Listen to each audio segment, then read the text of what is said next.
dívida é uma parada que não tem jeito. Ela faz. A gente chama a dívida de várias coisas, né? Por exemplo, ano passado eu tava pegando uma grana aí com banco, com empresários e tal, e tava chamando de fluxo de caixa. Mas é dívida. A dívida, ela pode servir para te salvar do momento difícil. Ela pode servir para catapultar o teu negócio. Com certeza. E ela pode servir para te afundar também. Você precisa lidar com ela de uma maneira inteligente, né?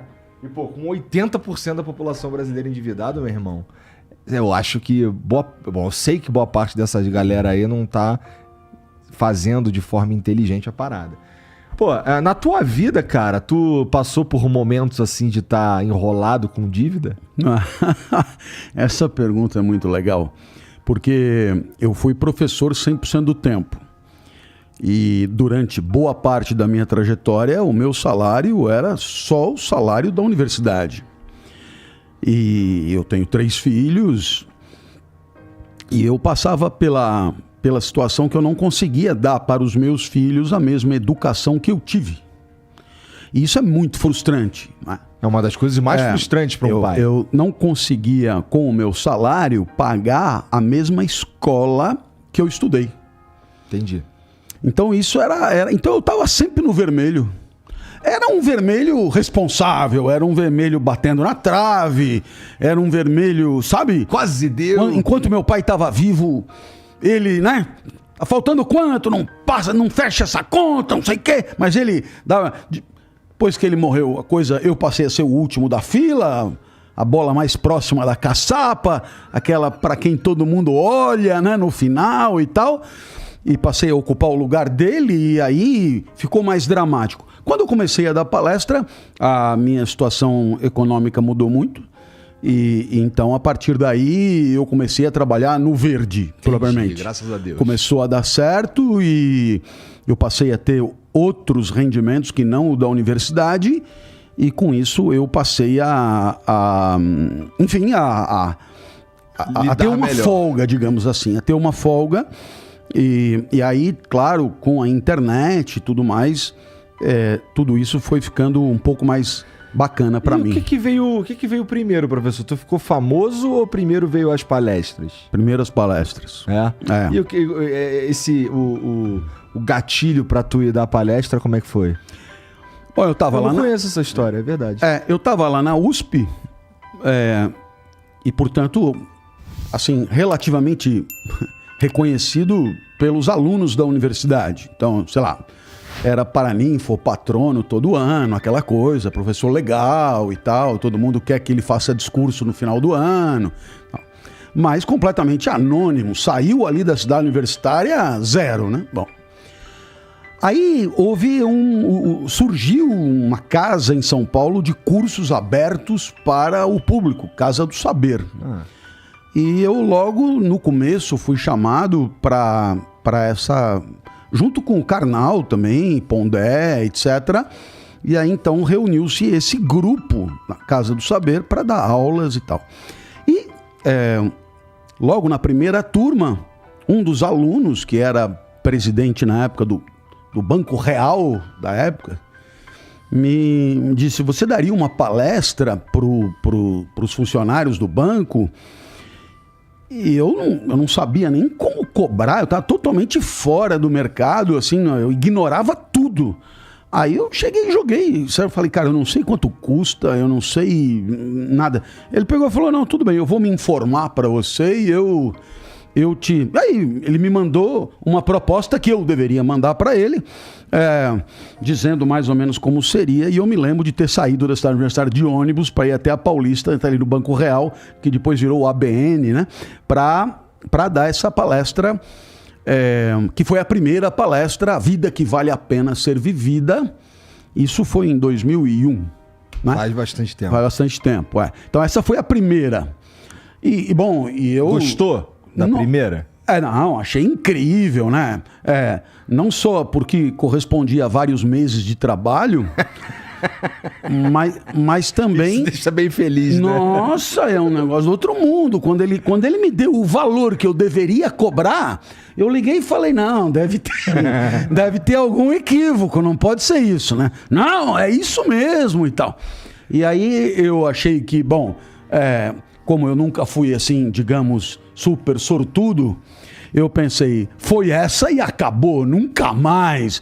Isso aí foi obra de uma orquestração cósmica que só se repetirá com algum outro cometa, aquelas coisas que, sabe, anos-luz e tal.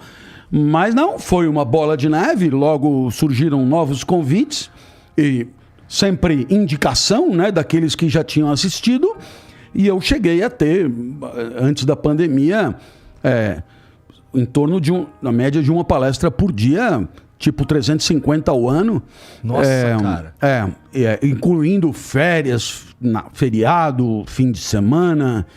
Então, o que significa vários dias com 2, né? Em qualquer lugar do Brasil, bate e volta. Sabe quando passa o cavalo, você agarra e diz... Pode ir, né?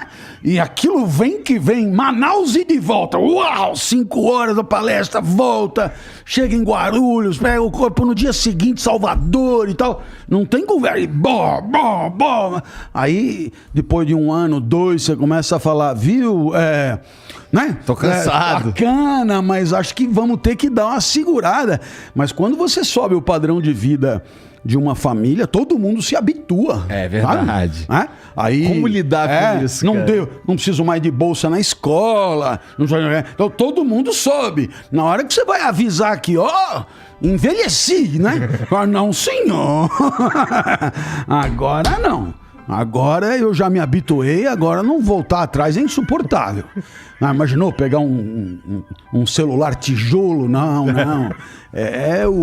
Eu quero 16, eu quero o da vez. 18 câmerazinhas atrás, senão não pega a minha remela. E aí é difícil, aí é complicado e, bom, a gente acaba de vez em quando ficando doente também e tudo isso faz parte da vida. Como é que tu conciliava dar aula com esse mundo de palestras? O primeiro passo foi sair da dedicação exclusiva e passar para a dedicação parcial. O que significou abrir mão ainda de muito do salário, mas foi uma troca pensada, digamos assim. Eu passei a ter dedicação parcial, o que legalmente me permitia trabalhar por conta própria. Abri um escritório chamado Espaço Ética, que começou a organizar minhas atividades. E assim era a conciliação. Quando eu percebi que atropelou, então eu em 2015 saí da universidade e então eu deixei a vida acadêmica propriamente dita nesse momento. Saudade? Muita. Eu imagino que sim, você deu aula a vida inteira. Muita saudade, E, pô, mas assim, você também, hoje, além dos livros, além das palestras e tal, também tem os cursos online, não tem? Tem. Muita coisa me dá muito prazer, né? Eu faço o Inédita Pamonha, que é o podcast. Falar sobre Inédita Pamonha é uma iniciativa muito esdrúxula, né? Quer dizer, quê? Porque é um podcast que não tem entrevista, por exemplo. Eu pergunto e eu mesmo respondo e tal. Então, você sabe que isso daí é uma das coisas mais... Assim, na verdade, esse daí se você procurar podcast no dicionário, isso que é um podcast. Bom, então, veja, minha ignorância é generalizada, né? Mas, de qualquer maneira, surgiu o Inédita Pamonha e eu me sentia muito livre de ali falar as coisas que eu achava muito legais, né? E aí acabaram, recentemente, a Citadel propôs a reunião de alguns episódios para fazer um livro que eu achei que ficou muito bonito, muito legal. Gostei muito dessa foto aqui, professor. Foi. Eles escolheram a mais aloprada possível, me botaram num negócio girando assim, tiraram o meu ombro e eu fiquei... Com a cabeça solta. Isso. É o que eles chamam de um livre pensador, né? Entendi. Totalmente... em órbita. E na Inédita Pamonha, eu percebi assim que nos últimos episódios, não no último ou nos 2 últimos, mas você falou bastante de várias coisas que aconteciam na Grécia. Fala de muito. Rei Minos, tem um cara que tem um nome esquisitaço que eu esqueci. Anaximandro. porra, caralho. Não, mas esse cara é foda. De onde tu tirou o Anaximandro? Mas esse cara é foda. Você tem que trazer o Anaximandro. Cara, puta, esse cara é foda, velho. Esse cara é foda. A gente Ele virou e falou, ó, nós estamos 4 antes de Cristo. Vai, 5. Na verdade, 6. Desculpa, 6 antes de Cristo. Anaximandro nasceu 640 antes de Cristo. Tá. Bom. Aí o cara vira e fala, então, até então era o céu em cima e a terra embaixo, tá certo? Aí ele vira e fala, viu? Vem aqui. Sabe o céu que tem em cima? Então, embaixo da terra também tem céu. Cara, da onde o porra tirou isso, cara? Eu tenho vontade de esganar um porra desse, né? Porque a intuição do cara, não, esse céu que você tá vendo aí, ele passa por baixo e volta. Ele passa por baixo e volta. Porque, olha, se você observar bem aquela estrela, passa debaixo da montanha e volta. Se ele passa raspando ali, então as que estão mais em cima aqui vão lá por baixo e saem lá em cima. 600 antes de Cristo, Anaximandro, cara. Nossa, é uma revolução científica. Então, da monta de um Copérnico e de um Galileu. Nossa. Não tenha dúvida. 600 antes de Cristo. O cara dizer que a Terra é um pedaço de pedra girando enlouquecidamente no vazio, foi ele o primeiro a falar. Porque antes não. Isso aqui era fixo, centro do universo, e o céu parado lá em cima. O cara pega e fala, não é nada disso, isso aqui é uma pedra. É claro que ele achava, a forma que ele dava a essa pedra não tem nada a ver, meio cilíndrica, apesar de que a forma da Terra, né, primeiro de esfera já passou a uma coisa meio achatada nos polos, agora parece que tem uma forma de pera, né? Enfim, ele apostava num negócio meio cilíndrico e tal, mas isso aqui tá à deriva no vazio, voando aí. Quer dizer, veja, tem o vazio, tem o voando, tem o em cima e o embaixo, tanto o espaço em volta de tudo. Quer dizer, são muitas coisas novas, sem recurso nenhum, cara. Mas sabe o que é? Apenas observando. Apenas com o olho, observando e deduzindo. Então, para mim, Anaximandro é quer dizer, a gente lê lá, é um pré-socrático. Essas categorias da filosofia são realmente incríveis. Quer dizer, o que o cara é? Um pré-socrático. Quer dizer, o Sócrates nem nasceu e você já é um pré. Pô, quer dizer, você já tá amarrado num cara que nem nasceu ainda. Isso é depreciativo. É verdade. Isso é estúpido. É uma categoria que não serve pra nada, a não ser dizer que vem antes de um outro. Mas imagina, você é um puta pensador e eu categorizo você de pré-joaquinino, porque daqui 100 anos vai nascer um porra de um Joaquim que é bom pra caralho. Agora, você pré-joaquinino, o teu pensamento não tem nada a ver com o cara que nasceu 100 anos na frente, como é o caso. Categoria idiota, né? Anaximandro é da escola de Mileto, né? Da escola iônica, junto com Tales, né? E que é o mais famoso. Que por ter sido o primeiro, né? Mas Anaximandro foi infinitamente mais poderoso do que Tales, sobretudo em termos cósmicos, né? O Anaximandro, o que a gente sabe sobre ele é o que as pessoas falam sobre ele, que a obra dele se perdeu, não é? Sobre a natureza. Tem fragmentos, pouquíssimos, e de segunda mão, né? Historiadores que relatam o que o cara tinha dito e tal. O próprio Aristóteles falou, tem gente que se especializava na história do pensamento daquele tempo, como Diógenes Laércio e tal. Então, a gente vai catando... A gente não.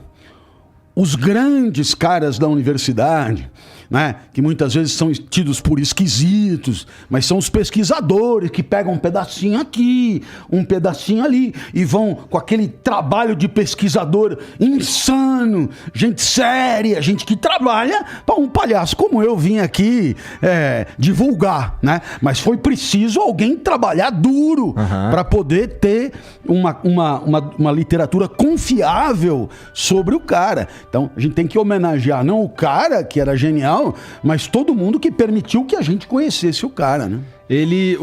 Esse cara, o Anaximandro, a parada... Ele era filósofo? Bom, é que na época... Bom, primeiro que esse termo não existia. Na época, o que acontece? Tudo, né? Era uma coisa só, tá certo? A filosofia, o termo filosofia parece ter surgido com Pitágoras, tá?